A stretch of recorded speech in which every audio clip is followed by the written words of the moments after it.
That's just one of several fires that have already sparked this year in what officials are predicting will be a severe wildfire season.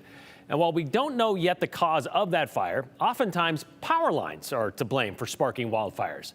But did you know, for the last several years, Idaho Power has tried to keep that from happening.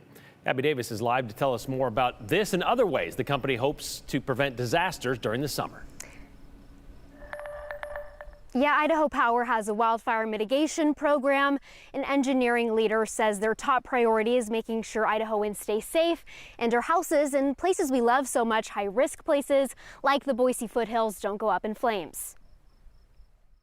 It's going to be your grasses, your annuals, your perennials, so cheatgrass or your bunch grasses, and then sagebrush. As summer sets in, the very plants that shape Boise's scenery are quickly turning into wildfire fuel. As far as the fuels are concerned, they are drier than years past. Fire planner Nolan Page says lately the Boise District Bureau of Land Management is responding to at least a fire a day. So far this year, our potential, I would say, is outpacing last year. We want to do everything we can to reduce and manage that risk. Like fire crews, Idaho Power is also busy preparing for the season. The power lines are energized at high voltages, and if faults happen on the power line, it can cause sparks, and that does happen, and those sparks can become wildfire ignition events. Just last summer, the Valley Fire burned nearly 10,000 acres in the Boise foothills after a crossarm on a pole broke.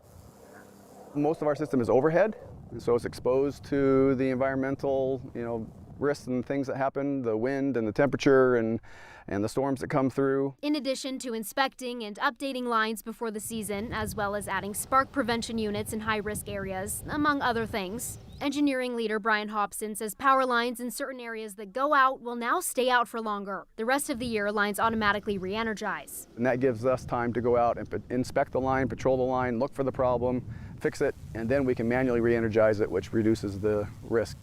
We want to do everything we can do to maintain a safe operation of our power system for our communities and the people we serve.